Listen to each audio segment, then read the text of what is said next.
Good evening, one and all. Welcome to the Drug Advisory Council event. And I want to welcome people from right across Australia. And also, I understand we have people who are listening to us throughout the UK and in Ireland as well. It's very gratifying. Welcome to our webinar, and I hope you find our speakers very thought-provoking. We have a number of special guests tonight who I would like to acknowledge. But just before that, I'm going to run through the apologies from people who are sitting in the Federal Parliament. We have heartfelt apologies, beautiful texts from the Honourable Dan Tehan, Senator James Paterson, Senator Erica Betts, Senator Amanda Stoker, Senator Pauline Hanson, Damien Drum, and the Honourable Michael O'Brien, the Leader of the Opposition here in Victoria. We want to acknowledge our guest speaker later in the evening, the Honourable Bronwyn Bishop, one of DACA's patrons, Rabbi Shimon Cohen, the Honourable Kevin Andrews, the Honourable Matthew Guy, the Honourable Georgie Crozier, Shadow Minister for Health and Mental Health here in Victoria, the Honourable Ryan Smith, the Honourable Neil Angus, the Honourable David Southwick, who is also representing Michael O'Brien, the opposition leader here in Victoria.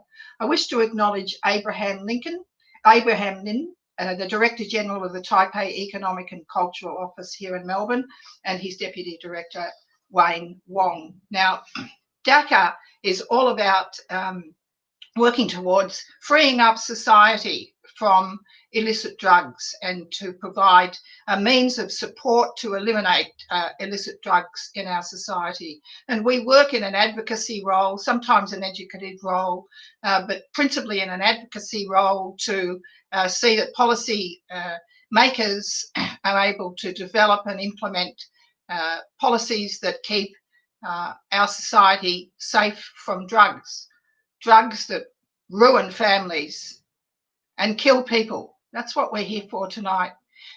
Peter Hitchens will be giving us an impressive address, and we're very, very pleased that Asha Judah, one of our executive members of the Drug Advisory Council, hello Asha, it's good to see you. Asha, if you could just give a wave to our audience tonight. Thank you very much, Asha. Asha has been at the forefront of helping us record the event from Peter Hitchens. Asha's been up at 3 in the morning to coincide with a good time for Peter. And so the questions that Asha will put to Peter are the ones who have come through earlier to us. And the next thing I wanted to say is to thank everybody for the very large number of people who have booked. We're very pleased and a little bit proud that we've got such a very vast audience. And as an audience member here tonight, there's going to be many powerful take-home messages.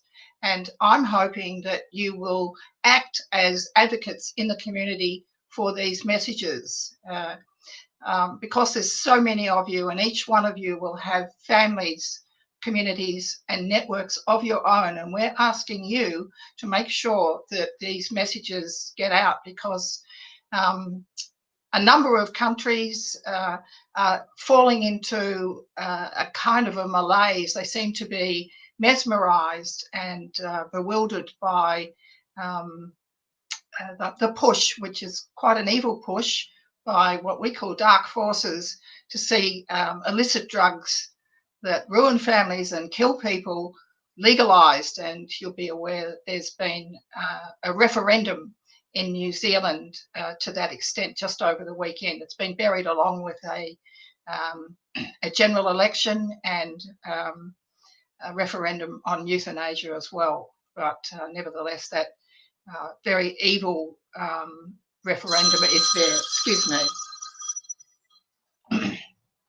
So it's my opportunity now to encourage people to make some donations. Our systems administrator has put up a means of making some donations during the course of this event, or even afterwards. When you made your booking through Try Booking, we saw a number of people who saw fit and they were very generous in their donations. We really appreciate that.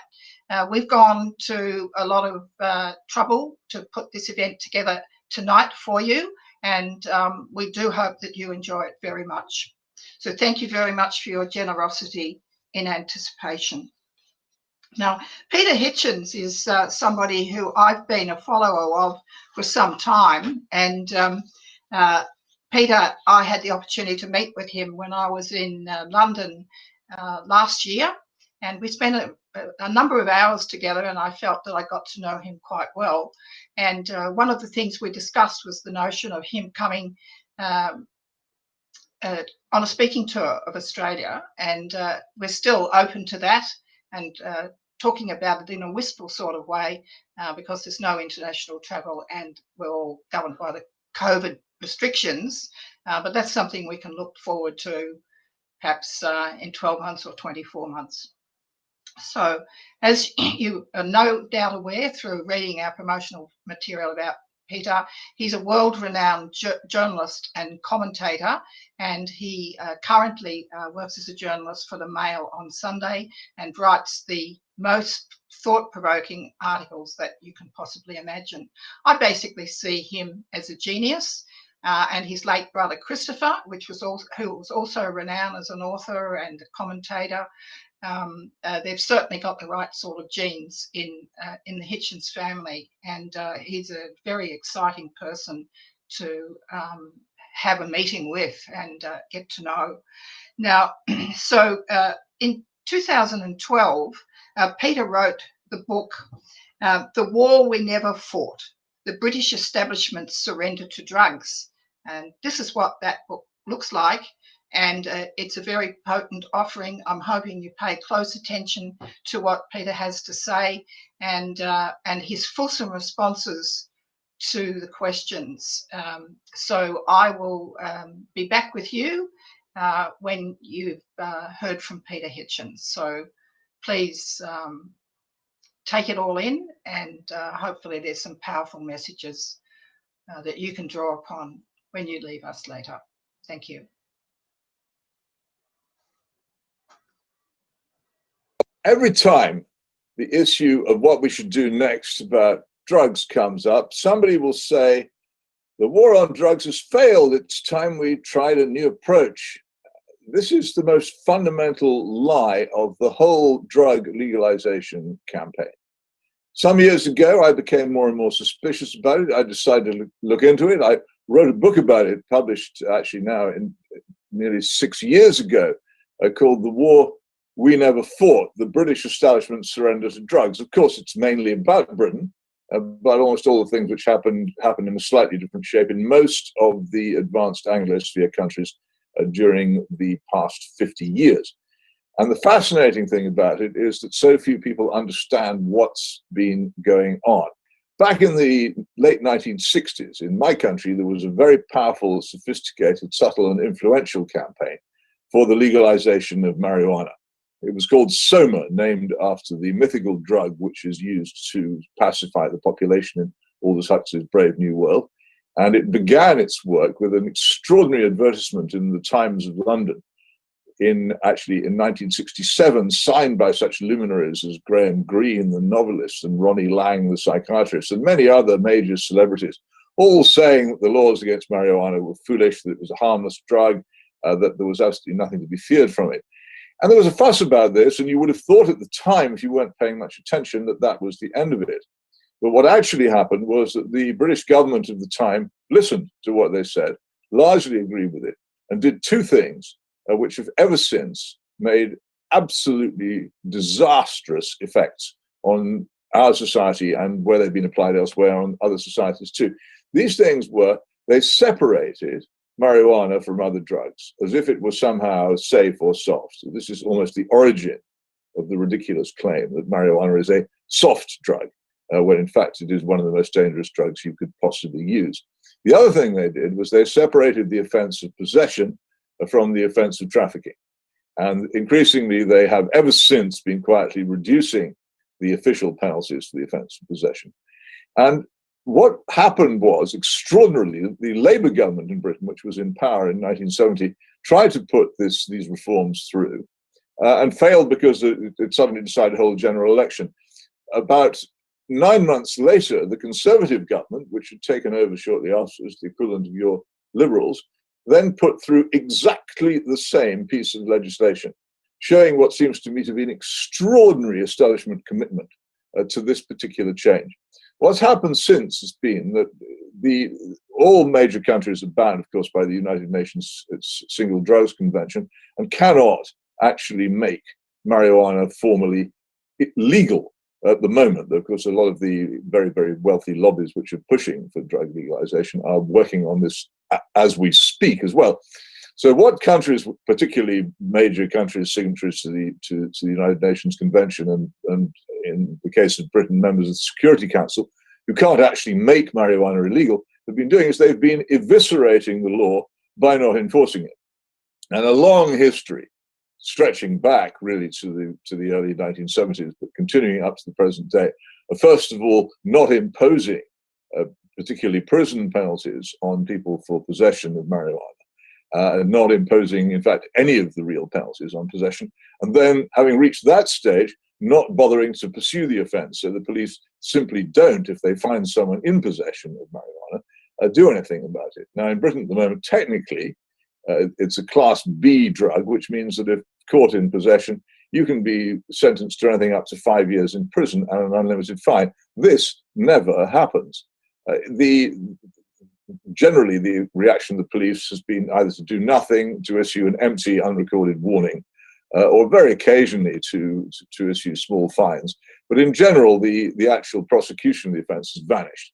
But the government can still point, as governments often do, to the fact that they still maintain ostensibly tough laws against marijuana. But the two things, the separation of marijuana from the bogeyman drugs of LSD, heroin, and cocaine, has been almost completely achieved. And the separation of the idea that actually possessing the drug is the same as trafficking in it, that has also been achieved. So we've got a position where, although bizarrely, you can be sent to prison for quite a long time for actual drug trafficking, or even for possession with intent to supply, the actual drug which you have been sent to prison for supplying can be consumed and possessed by people pretty much without any problem at all. Indeed, the view of the courts towards possessors and users of drugs is one of sympathy. These people need help, whereas the trafficking is an extraordinarily villainous crime. This is a logical absurdity which does not stand up to a moment's examination, but since nobody examines it, it continues, and we continue to disapprove frantically of trafficking of a drug whose use we don't disapprove of. During this time, interestingly enough, an awful lot more has become known about marijuana than was known during the compiling of the Wootton report, which was the basis for the changes in Britain. At the time, people barely knew what the active ingredient of cannabis was, tetrahydrocannabinol, and the lasting effects of it were almost entirely unknown. And so while the drug legalization movement around the world has concentrated very cleverly on claiming that marijuana is in fact a sort of medicine, the evidence which has come in during this time of a very striking correlation between marijuana use and mental illness has largely been ignored. The most compelling study on this is the Swedish Army study of a large number of conscripts, which wasn't intended to discover this, but did show a correlation between marijuana use and mental illness of various kinds. And there is an enormous amount of so-called anecdotal evidence now in Britain. The interesting book and website called Attackers Smoke Cannabis exists in my country, which tracks the extraordinary number of cases in which people apparently completely out of their minds have inflicted criminal violence on their neighbors. And these people are invariably users of marijuana, an allegedly peaceful drug. And there are all kinds of other instances of people who've not committed crimes, but who have become mentally ill, especially if they've used the drug, as increasingly is the case, at school. I always draw attention here to a book written by my great friend Patrick Cockburn, one of the greatest foreign correspondents of our time, whose son Henry was introduced to marijuana at his school in a pleasant part of Canterbury, and not long afterwards became severely mentally ill. And now, alas, his life has to be controlled by the taking of large doses of powerful antipsychotics with effects which you can all imagine. This is not uncommon. What happened when Patrick wrote his book about this, a very moving book called Henry's Demons, was that huge numbers of people came to him, people who he'd known for years, and said, the same thing has happened to me. And this enormous problem of people using marijuana, thinking it's harmless and becoming mentally ill, often at quite young ages, was revealed to him in a way which quite shocked him. He didn't realize it was so common. Very little work is done about this because who has an interest in pursuing it? Certainly the marijuana legalization campaign, which is very well funded, does not. And most health services in modern Western countries have turned away from the hospitalization of the mentally ill and don't want to spend an awful lot of money on it. So they have absolutely no interest in establishing a new area of in which they would be required to intervene expensively and provide places where such people could be looked after. So there's no interest in it, but it nonetheless undoubtedly exists. So this argument that somehow or other there has been a hideous, brutal and unkind prohibition in which the young have had their lives unnecessarily ruined by police pursuing them over a drug which is largely harmless is straightforwardly false. If you try to challenge it, you'll get a lot of abuse. But the fact is that if you examine the position, you'll find the facts are those. And what I discovered in Britain is broadly paralleled in different ways in Australia and the United States, particularly, and in most of the Western European countries as well. And in the United States, the very clever suggestion that marijuana is in some ways a medicine has been inserted into the public mind, though right back in 1979, one of the leaders of the National Organization for Marijuana Legalization, the very clever Keith Stroop, said unwisely to a group of students in Atlanta, Georgia, that they were going to use medical marijuana as a red herring to get pot a good name. A quote which for a while he denied until it was shown to be definitely true.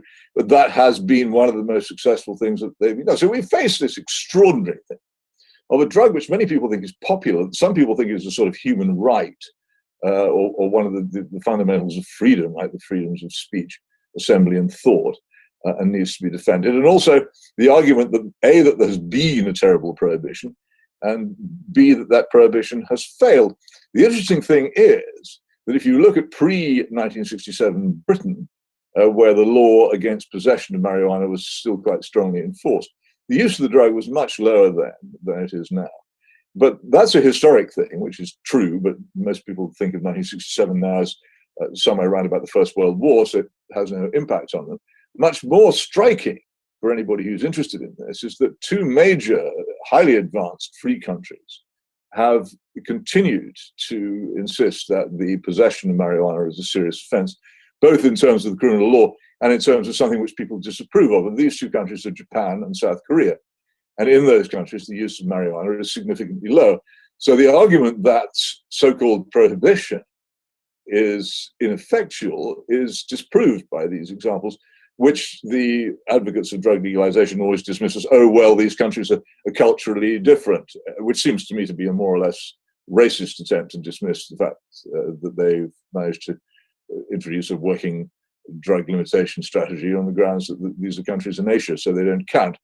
I think we really ought to make much more of the fact that this success has happened and has limited, of course, not prevented, the use of marijuana in these, as I say, advanced countries. Also, it frees us from the ridiculous countries such as, in my view, Singapore and the Philippines, where death penalties and other kinds of threats are made, because these are countries which are not free, which are not law governed by our standards, and which I wouldn't personally want to offer as an example to those countries which are basically Magna Carta free law governed countries. So the Japanese and South Korean examples, almost totally neglected in huge numbers of surveys, forgotten in most arguments, really do need to be stressed in this argument. The other thing which irritates me is this ceaseless use of the word prohibition, which is meant to refer us, of course, to the period of alcohol prohibition in the United States in the 1920s. How this could be seen as a parallel, I genuinely do not know. There were huge issues about the banning of alcohol, partly because of conflicts, ethnic conflicts between those political groups which were puritanical and largely, I think, coming from Anglosphere countries, and those groups, particularly the Italian Americans, who had a strong culture of wine drinking, and German Americans a strong culture of beer drinking, who thought the thing was targeted at them. There was also the fact that the United States is an enormous country with vast unpoliced internal spaces, huge unpatrollable coastlines, and enormous unpatrollable borders with Mexico and Canada, across which things could be smuggled. And finally, and this is the most extraordinary thing about prohibition, the possession of alcohol was not illegal. So in fact, the thing that they're attacking is quite similar to the thing which we have now, where the drug is supposedly banned, but its possession is not legal. And if you don't make possession illegal, then frankly, you're not really trying very hard. There's also a very, very feeble effort at enforcement. It's quite small numbers of people actually dedicated to doing so. So no wonder that it failed. But we need to be armored with these arguments against what our opponents say, because so many people accept these crude caricatures of our position and these crude caricatures of the history of the issue.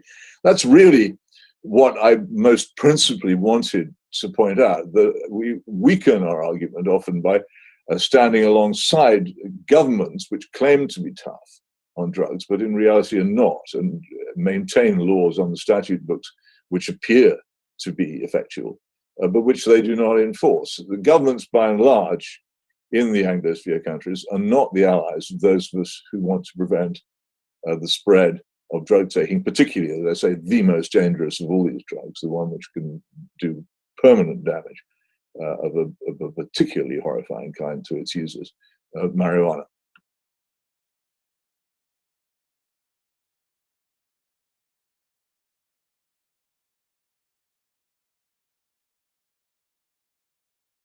The first question is from Jan Kronberg, the National President of Dakar. Her question is, how can government decision makers be persuaded not to succumb to the siren song of legalizing marijuana in order to extract a tax yield for a legal product?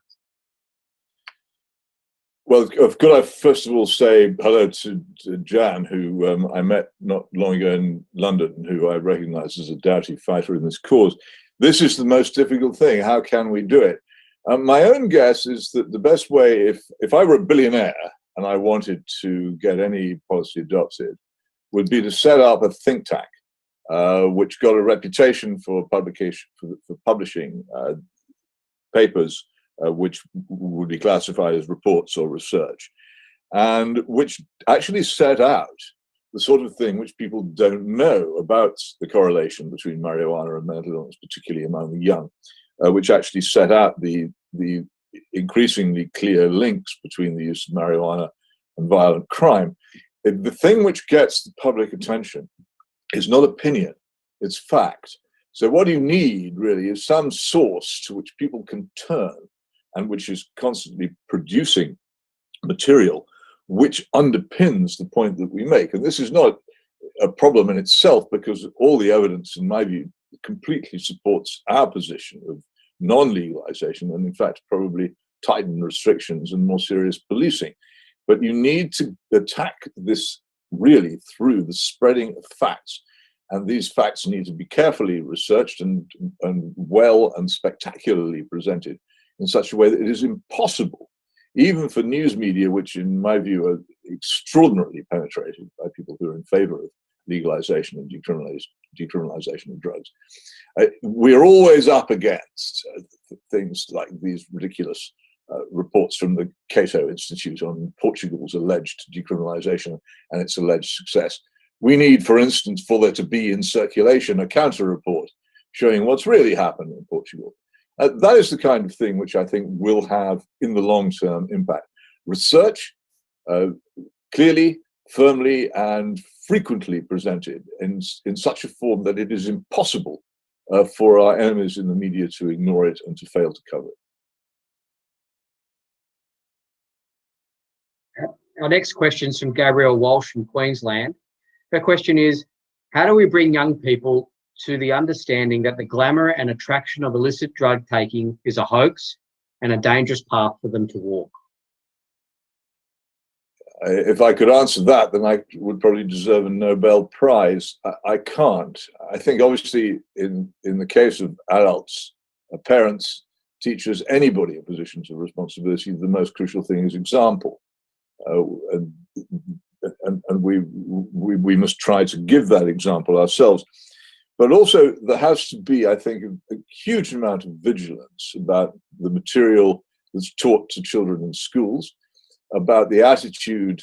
This is very a major problem in Britain, and I expect in Australia as well, the attitude in broadcast drama, particularly to the use of drugs. In many mainstream dramas on the British Broadcasting Corporation nowadays, characters, respectable, likable characters are shown openly smoking marijuana in the middle of the drama without any sense of disapproval. This is propaganda and product placement, and it needs to be challenged and criticized as spectacularly as possible.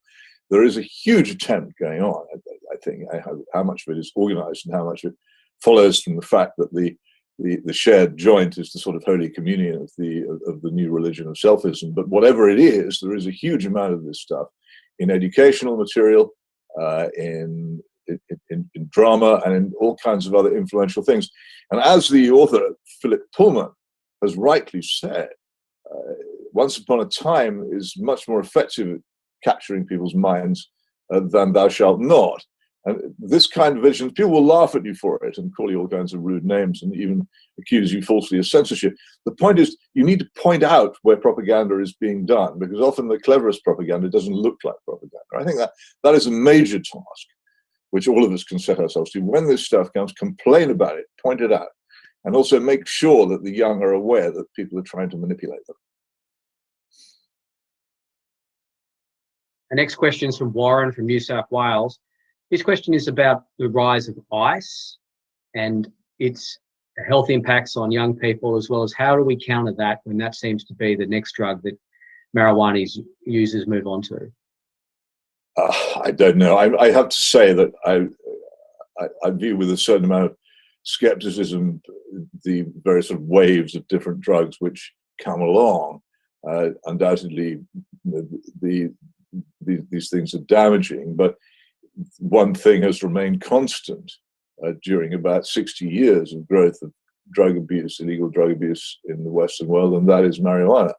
The thing which has not been constant about it is, of course, it has become considerably stronger because of new farming methods in recent years. But nonetheless, it is the most easily produced, the most easily obtained, and the one against which there are the least social taboos, and the one against which I think we should absolutely concentrate our vigilance. If people are warned against that, then let us hope that there's a sort of collateral effect, a collateral benefit against all drugs. But I don't want to be diverted. I say the thing we really need to fight is marijuana legalization. And then having defeated that, we need to make sure that it's put right back in its box and becomes once again a drug which is widely disapproved of, as it still is in Japan and South Korea, where public revelation of drug use by a public figure can destroy a public figure's career, which is certainly not the case in most Western countries. Our next question is from Terry. Her question is, why do people see cannabis as a soft drug, and how do we push young people to understand the consequences of their decisions?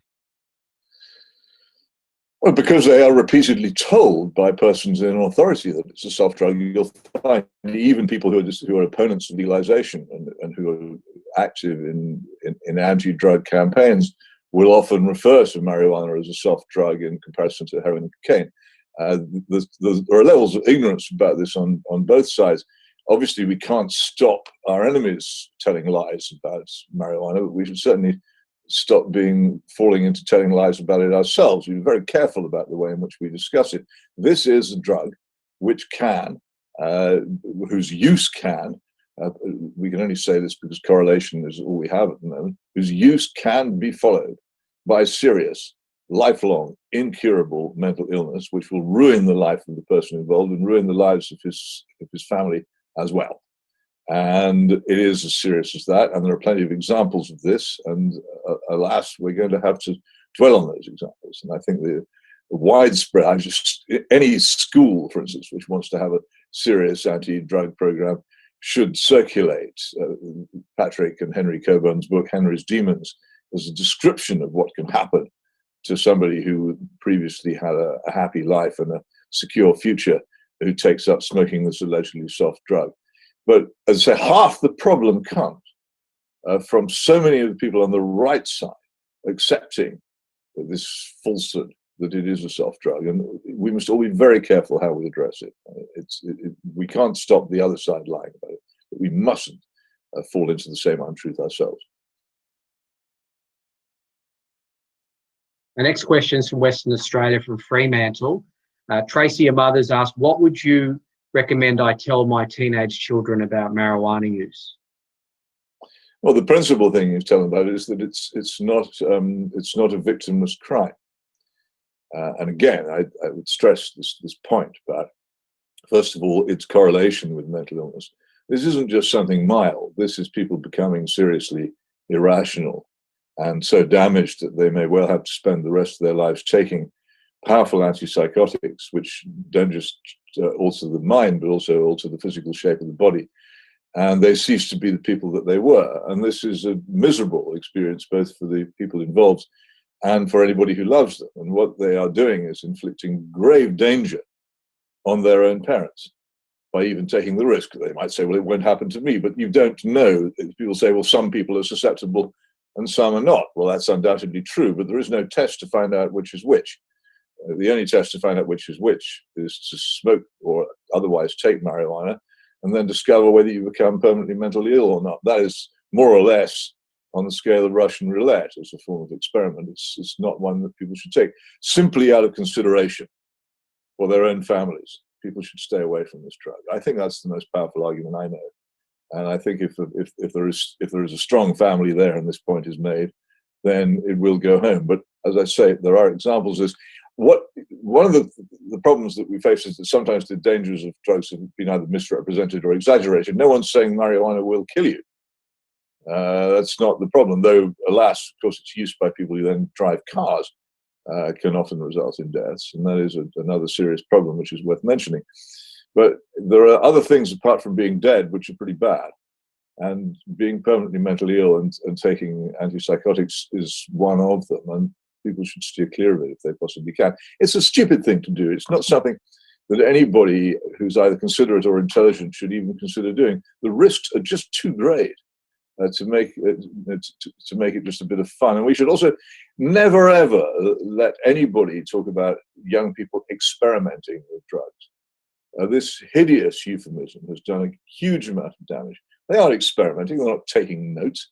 This is giving a nice name to a nasty thing. What they're doing is they're endangering their futures and seriously risking bringing horrible lifelong misery to their own families.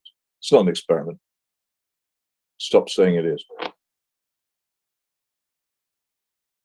You speak in such a forthright way, which we don't get from our politicians, certainly in Australia.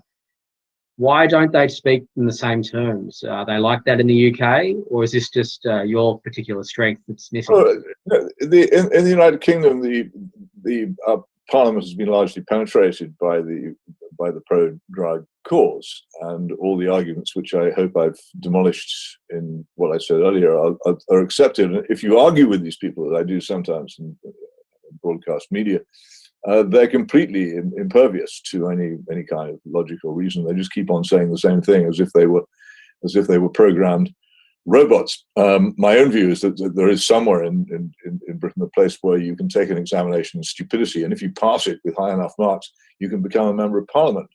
That's the level of intelligence, understanding, and knowledge among our politicians is pitiful.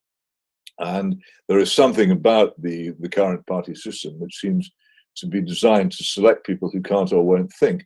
So it's not, we have no advantage in Britain over you in that matter. The Parliament is full of people who say, no, the war on drugs has failed, let's end it. And if you meet these people and you explain to them in detail with facts and logic why what they've said is not true. They sit there and they don't say, no, actually, you're wrong, and produce facts of their own or reasoned arguments of their own. They just ignore what you say and then carry on saying what they said before. There is no debate. Because a debate has to be responsive. You have to at least say to your opponent, well, this is why I think you're wrong, but they don't. They just carry on. And I've done this again and again and again. I go to debates. I win the debate on facts, but my opponents carry on at the end of it saying exactly what they said before, as if I hadn't said it. They have such a preponderance in the media and in politics and in the culture in general. They don't feel any real need to deal with opponents. One last question for you. This is a question from Lionel. He's from Townsville. Do you think that we're tackling things the wrong way by concentrating most of the legal enforcement punishment on the supply of drugs rather than demand for drugs? Yes, it is one of the most ludicrous things that we do to almost obsessively concentrate on supply. Special forces soldiers are sent to the Caribbean or to Latin America to track down the traffickers or the growers, and immense amounts of money are spent on seizing drugs on their way in. And you see on television all the time large groups of policemen in body armor smashing down people's front doors and bursting into houses where they arrest people for trafficking drugs. And yet the people who actually buy these drugs, nothing happens to them.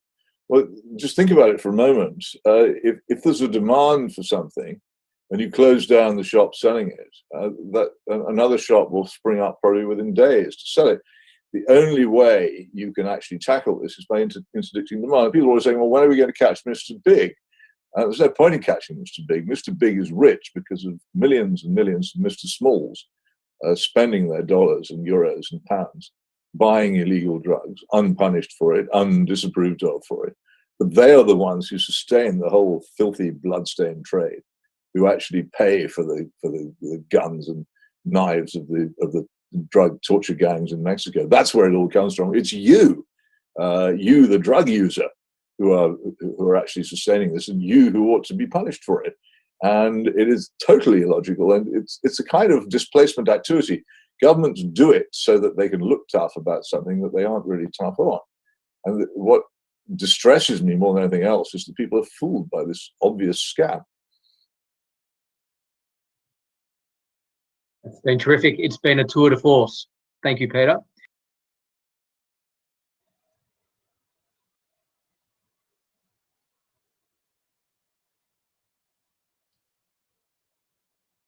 Well, ladies and gentlemen, I'm spellbound by what Peter had to say, and I'm sure many of the things he's emphasised, some of it's probably news to you, and we hope that you can retain some of this information. And should you want to know more, well, of course, you can always get in contact with myself or the Drug Advisory Council directly as well. As this is being streamed through YouTube, you'll be able to access it, and we'll readily make available a recording of this event to those of you who wish to replay it and replay it to groups. If you want to come on board and join us in being a tour de force as we attempt to be in Dhaka, you're most welcome. And now what I've got the pleasure of doing is to move to introduce the Honourable Bronwyn Bishop AO. And Bronwyn is an esteemed patron of the Drug Advisory Council of Australia. Born and educated in Sydney, Bronwyn's career prior to entering politics was in the law. Bronwyn was the second woman in New South Wales to be elected to the Senate in 1987, and the beginning of a stellar career in politics. She served as a shadow minister under 3 Liberal leaders. Then, after switching to the House of Representatives in 1994, Bronwyn was appointed Minister for Defence Industry, Science and Personnel in the Howard government, and later served as Minister for Aged Care. In 2013, Bronwyn was elected Speaker of the House of Representatives. Bronwyn was the first woman in Australia to be a senator, member of the House of Representatives, a minister, and the Speaker of the House. Now, even the ABC described Bronwyn as being the first Australian parliamentarian female to be considered as a Prime Minister. Bronwyn's area of focus tonight draws upon her time in the Howard government when she chaired the House of Representatives House Committee on Families and Human Services, and she tabled a report in 2007. The title of the report, The Winnable War on Drugs, The Impact of Illicit Drug Use on Families. We are very much looking forward to your address tonight, Bronwyn. Well, thank you very much, Jan. It's a great pleasure to join you. I was very impressed listening to Peter Hitchens' address to us tonight. And the title of my report, The Winnable War on Drugs, and here it is, fits very neatly with his concept that in fact, the war has never been properly fought. It's absolutely correct. And if I might say, I think that my starting point was this, that all the people who are pro-drug always consider the person who is a drug addict and what can be done to keep them alive, or what can be done in their interest, whether it's shooting up rooms or whatever it is. But there's never any proper consideration given to the individuals to whom they do harm. And the harm was what was considered, which was what I wanted to investigate with our committee. And although Peter said that all politicians had been infiltrated and he thought we might all be pro-drug, no, we're not. And the people who put their names to this report certainly are not pro-drug. There were some Labor Party people who dissented and they had a different view, but this is a very strong report. If I can begin by reading to you just a short part of the report where it says, imagine lives of a grandchild through a grandmother's eyes. It says, you wake up in the morning and your mother is in bed asleep. You cannot wake her. You are very hungry. There is no food in the cupboard or the fridge. Your brother and sister have gone to school. You eat dry dog food from the bowl on the floor. You get out your toy cars. These are the only toys that you have. So you sit in your room for 4 to 5 hours playing obsessively with the cars. Your mother and her boyfriend are in the kitchen. You're not allowed in there. They are smoking dope. You do not like to smell. You play in your room with the cars. Your mother brings in some burnt food for dinner. It tastes awful, but you are so very hungry, and so you eat it. Later, you will get some more dog food when your mother is asleep again. The dog food tastes good. There are so many stories that came to us as we took evidence again and again, and this was all evidence given on oath, about the tragic story of what had happened to people through drugs. Peter is quite right when he talked about marijuana or cannabis as being the soft drug as it's been sold, recreational drug. And yet that whole description has gone to another class of drugs, whether it's ecstasy or whether it's a whole range of drugs which are considered recreational. So we have an enormous problem to overcome to start to let children know just what drugs can do to them. In this book, we have pictures of people that show what they were like before they started drugs and what they look like after even as little as 18 months. The degradation to their appearance, to their ability to function is just dreadful. We've had long campaigns here in Australia against smoking, and they've been very successful because it was a consistent and perpetual message that was pumped out in every direction. It was unrelenting in its pervasiveness so that everybody got the message that smoking was bad for you, and indeed that you should not smoke. And it has dropped the number of people who smoke in this country down to a very small percentage. And we need a campaign of exactly the same intensity about drugs to tell kids what it does to them. There was a very powerful speech given by a young man, Anthony Katz, whose sister died at a drug dance party where she took what she thought was ecstasy, and it was something even worse. It cooked all her innards. She was someone who was registered and wanted her body parts to be used to help others. All they could use were her corneas, her corneas, I beg your pardon, because that was the only part that there was no blood supply to. So his words were very, very passionate when he warned young people to think hard. And he said things like this. He said he had seen young people who had started on drugs, and then they were always looking for a new rush, and they'd search for it by moving from drug to drug. And then he said, think about it, or you may wind up debilitated, institutionalized, or in a coffin. And those words have to be repeated again and again. People have to know what risks they're taking with their lives when they take drugs, and the impact it has on families. And it can be theft, it can be being beaten up, it can be called out in the middle of the night because your child has injured somebody else through violence. And ice, of course, which is so cheap to make, it can be made in the boot of a car, and so easily sold, and it's cheap, can have the most devastating effects on nurses, on paramedics, because it makes them so strong. It can take sometimes eight policemen to hold people down. So the question and the work that DACA does is very important, because it's about communicating to people, letting them know how bad things are if drugs were to be indeed legalized.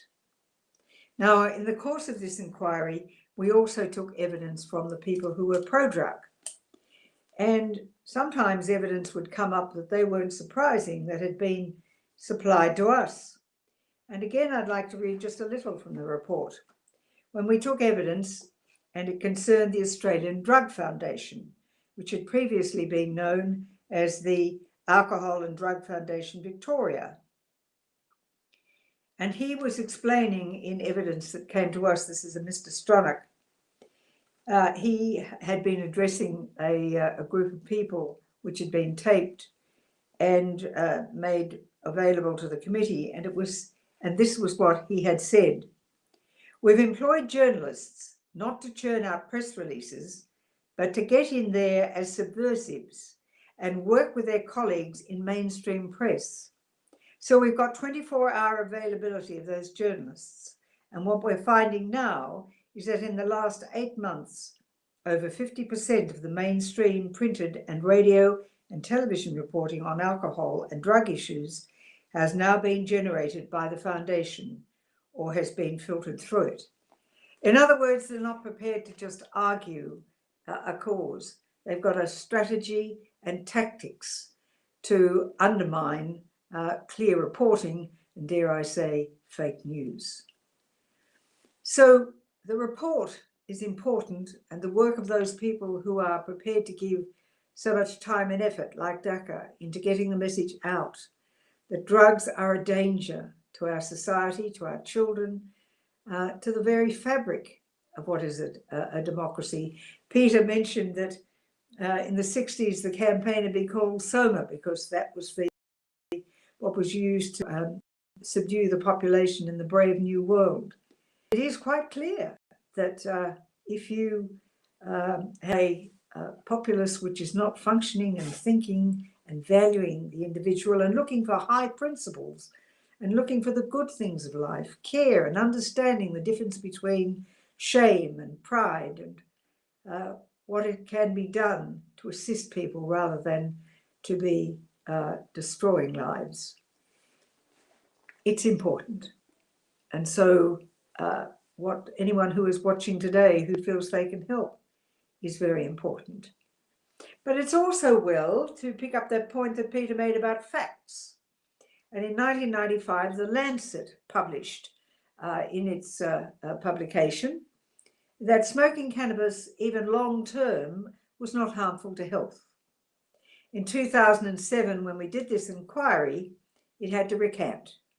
And it said that it concluded that cannabis can well produce psychosis, illness, and said governments could well invest in sustained and effective education campaigns on the risk to health of taking cannabis. So there are facts that can be got out there, but they have to be a strong, perpetual message that's not varied from.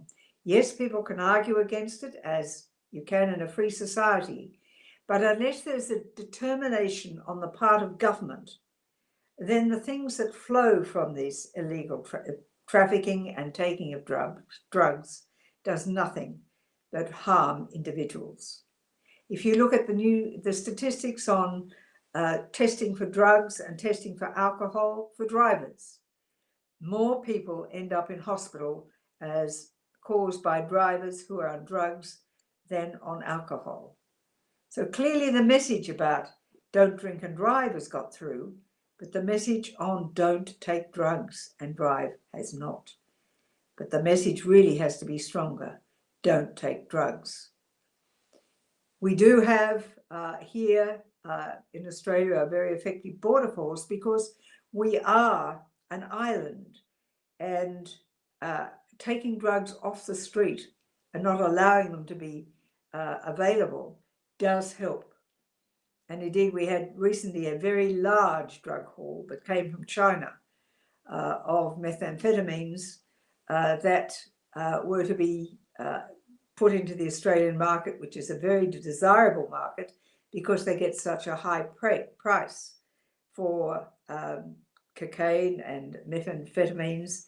And indeed, I might be wrong, it might have been cocaine on that occasion. But nonetheless, it was a huge haul worth something in the vicinity of $1 billion, which is now not available in the market. So this is an important thing for us to continue as well. But just to perhaps about another very sad aspect of it, and that is mothers who are drug addicts, who then give birth to babies who are drug addicts and have to go through withdrawal symptoms. The cruelty of what happens to these children who are not going to have a life where they're going to be able to prosper and to achieve is just unconscionable. We hear all the time that mothers shouldn't take alcohol, they shouldn't even take Panadol, they can't take this or that, and yet we know that there are mothers who are taking illicit drugs. So when we set out to do this inquiry, we didn't realize quite the amount of ruin and distress and evil that is associated with drugs. And so I would suggest a read of the report can really open the eyes, but there has to be a very strong message. And that is that governments have to really take it seriously and really fight against the use of illicit drugs, not have them just bandied about as recreational and as something that can be lived with within our society safely. It can't be. It's a tough message, but unless we take it seriously, and it is indeed turned into a very, very strong message that is universal in its delivery into schools, into all areas of the media, then it makes the job of trying to get that message out so much harder. So we need help to see that governments are persuaded in this endeavour. My report helped to the degree that a former minister just before government was lost in 2007 had actually made some such advertisements, but when Labor came in, they cancelled them. So it is important, as I said, to be very strong in your commitment and in your determination to persuade people that action has to be taken. Thank you for letting me share some thoughts with you, and I would be perfectly happy to answer some questions. Oh, Bronwyn, thank you very much for that address, and thank you very much for those quotations, which just tear at the heartstrings of us all. How real and how profoundly disturbing are they? And thank you very much for your work. And I just want to underline the point to the audience that elements of and the recommendations of Bronwyn's report were thwarted somewhat with the loss of government by the Howard government in 2007. And each of us, those who are participating tonight and those of us in our audience, we all need to make it our quest and our deliberate intention to see that the federal government has a full understanding of the dangers of illicit drugs. Now, I'm getting a lot of messages coming through for you, and I'll make my adjustments accordingly if the audience bears with me while I interrogate my text messages. The first one is from Barry in Penrith. How many Australians have taken drugs at least once? Well, the good news is that the vast majority of Australians don't take drugs. So when the people come out and say, oh, the war on drugs has been a failure and we need a new approach, that is not based in fact. But although I can't give you a precise number, the answer that of those who do take it is too many. But it is a minority, and that most people don't and never do. Thank you, Bronwyn. I have a question from John Ballantyne in Melbourne. What can Australia learn from Sweden's reported success in reducing illicit drug use? Well, interestingly enough, Sweden is a very good example. For a long time, it went the soft road. It said that we can't win the war on drugs, so we're not even going to try. And that the drug taking got so bad that they completely switched and turned it on its head and took a very strong policy against drugs, and drug taking dropped dramatically. It's a very sound lesson.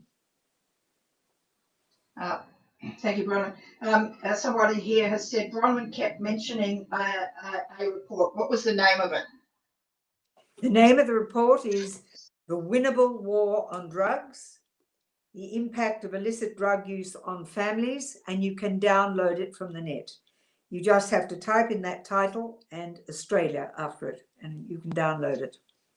Thank you, Bronwyn. This message is from Helen Josevich, OAM.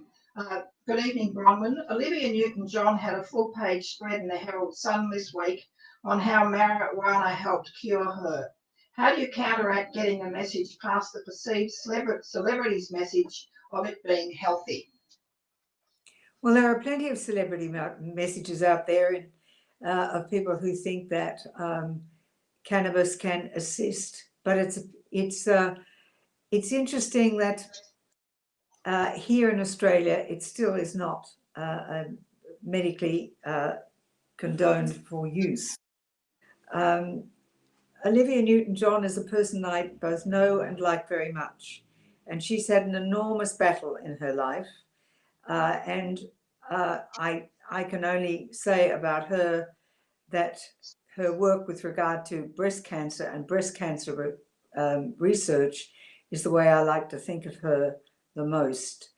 The other aspects of promoting medical use is a much more difficult one. There are some people who will say they can use it and it helps, but believe me, those people who have thought about using it, it does do things to the mind. Thank you, Bronwyn. The next question is from Joe Baxter, the Executive Director of Drug Free Australia. Thank you, Bronwyn. What is your view on the current legal status of medicinal cannabis in Australia made possible through the federal government, particularly as it has not gone through the usual clinical trials that are required for other medications? Well, at the present time, it's not. Although some people would like to say they can just go and get it and have it automatically, they can't. There is still a lot of resistance about and discussion about whether or not it is just the soft sell into legalizing cannabis, as Peter Hitchens was making the point, or whether there is some legitimate medical use. It is not decided in Australia that that is the case. So there's still a lot to be discussed, but it is important not to allow that discussion to become the soft edge of the wedge to legalizing marijuana in this country. Thank you, Bronwyn. I've got a comment here that's quite profound from David Southwick, who is the Shadow Minister for Police and Emergency Services in Victoria. And he says the current figures show that Victoria has become the drug capital of the nation, with 50% of cannabis seizure coming from Victoria. Andrew's response to us is to establish a second drug injecting room, which shows what their priorities are. You and I have had conversations about this in the past. Indeed, I have. I mean, the injecting rooms are just so wrong. I've opposed them right from the beginning. I mean, the ridiculous part of it, you just think about it. You can take any damn drug in there you want, but you wouldn't want to try and smoke a cigarette. I mean, how crazy is the whole concept? As I said, the anti-smoking campaign has been a huge success. We need a campaign of that intensity to get the message across that drugs are wrong and that they do nothing but damage your brain. And by having drug injecting rooms, it sends out the absolute wrong message.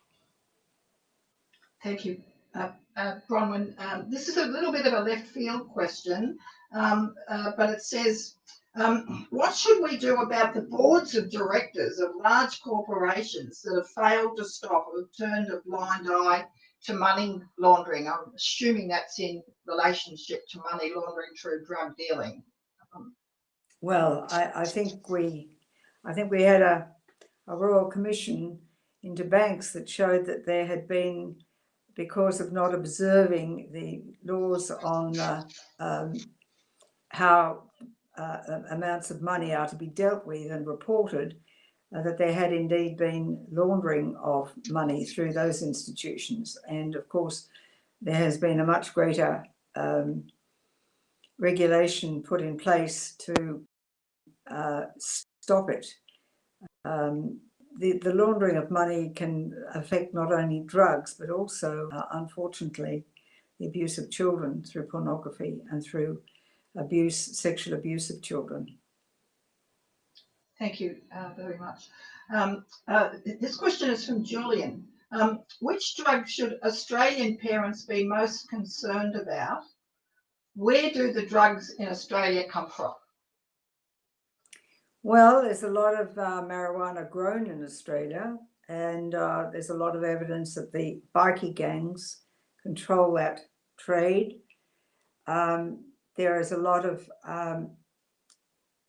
the precursors for the creation of methamphetamine brought into Australia, a lot of it from Holland, and a lot of very strong marijuana, much more strong than was perhaps around in the 60s, comes in from Canada. So there is also, as we saw, I said there was a great drug haul that came in from China. So we're seen as a very desirable market because they get such high prices here in Australia for those drugs. So you have to be wary of all of them, but ice is one that can become addictive almost instantaneously, and it's cheap. And so kids really have to know the dangers of it. I remember when this report of mine came out, I had a call from a father of his daughter who had, in the course of one fortnight, become totally and utterly addicted to ice. And what it had done to her and her family was just hideous. Marijuana is seen as, however, the entry drug for many people. Bronwyn, thank you very much for that. I have a question from Peter, and it says, "Dear Bronwyn, the safe injecting facility is responsible for preventing hundreds of overdoses. How do you reconcile that with your opinion? Also, there is a large proportion of the population, including many politicians and celebrities, that regularly use marijuana." How do I reconcile my thoughts about injecting rooms? Yes. I see injecting rooms as sending exactly all the wrong messages, and for the very existence of them, it's showing that government somehow condones the use, and so is actually sentencing young people to become addicts and perhaps end up, in the words of young Anthony Katz, they can be either they can either be institutionalized or made debilitated or in a coffin. And that's the message that I think injecting rooms send. Thank you, Bronwyn. And that's why they call it a trial injecting room, because it contravenes the United Nations agreement that this nation has signed. The next question is, with no international passenger flights or cruises, are drugs getting through on cargo planes or shopping? That's from Fee from Melbourne. Would you like me to say the question again? Well, you've only got to read the newspapers and listen to the news to hear the rather ingenious ways that drug dealers try and ship drugs into this country. The next question is, where can we purchase Bronwyn Bishop's book? Well, Bronwyn, would you like to repeat how people can access your report to download it? Yes, the report is on the net, and you just have to type in the Winnable War on Drugs, Australia, and you can download it.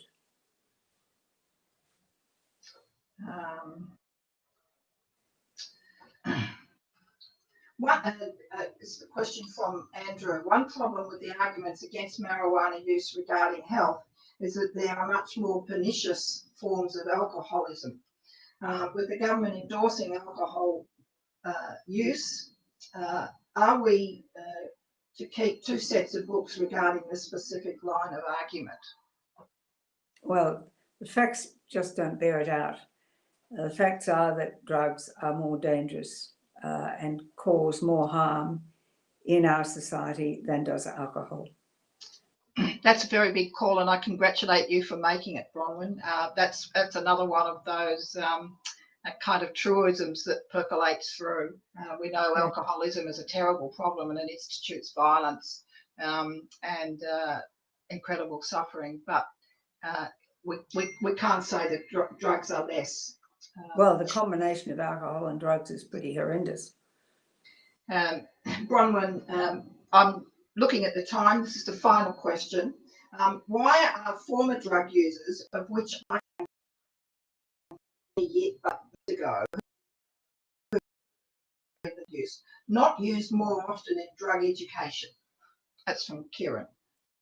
That's a very good question. There are people who are former drug users who have recovered from it, who do spend a lot of their time assisting others to get out of this problem.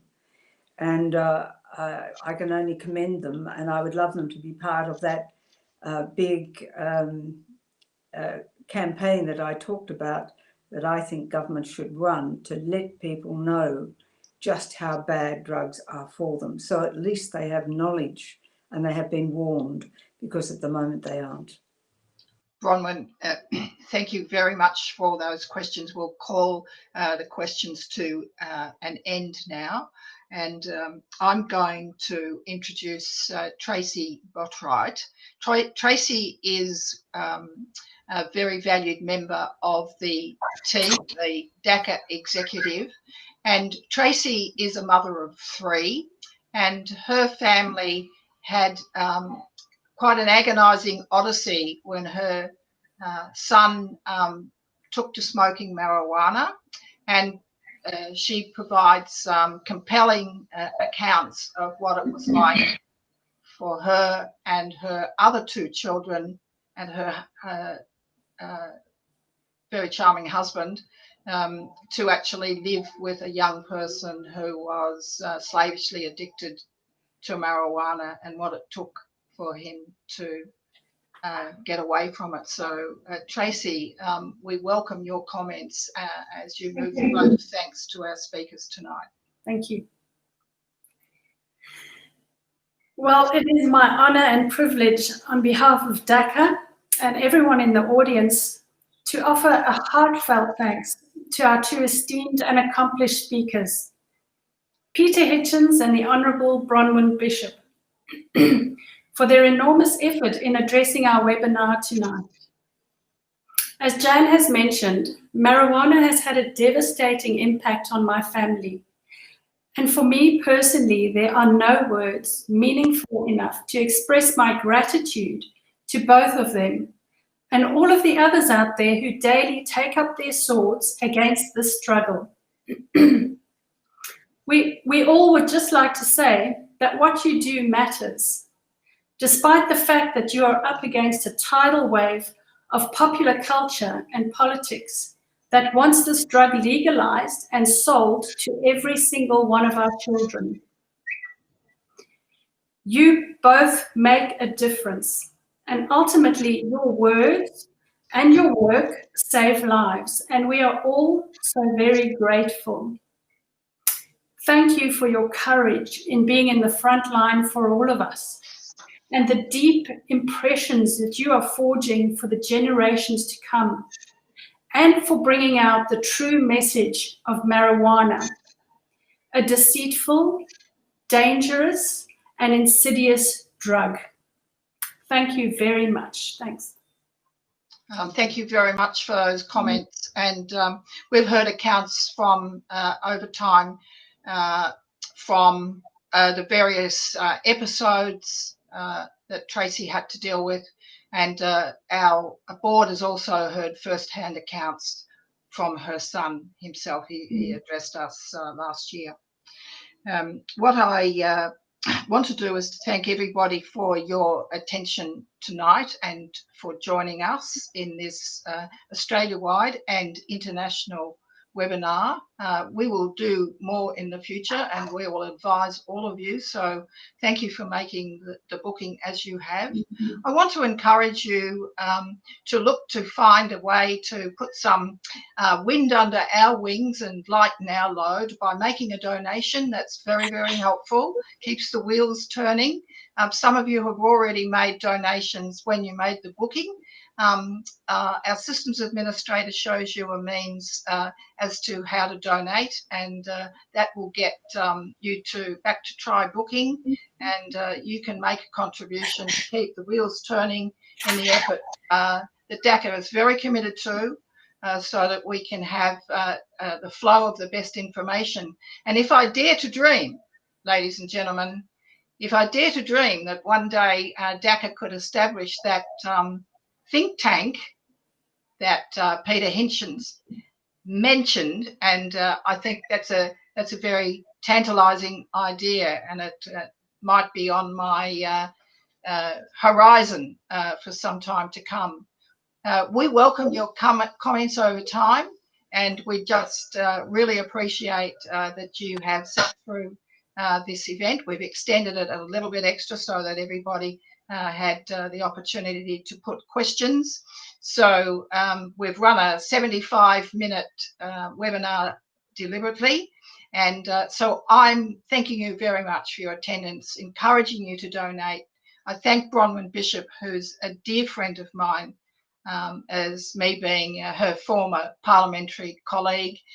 Thank everybody, especially some of my parliamentary colleagues who've been able to join us tonight. And we look forward to seeing you next time. Thank you very much for supporting DACA. And good night. Good night.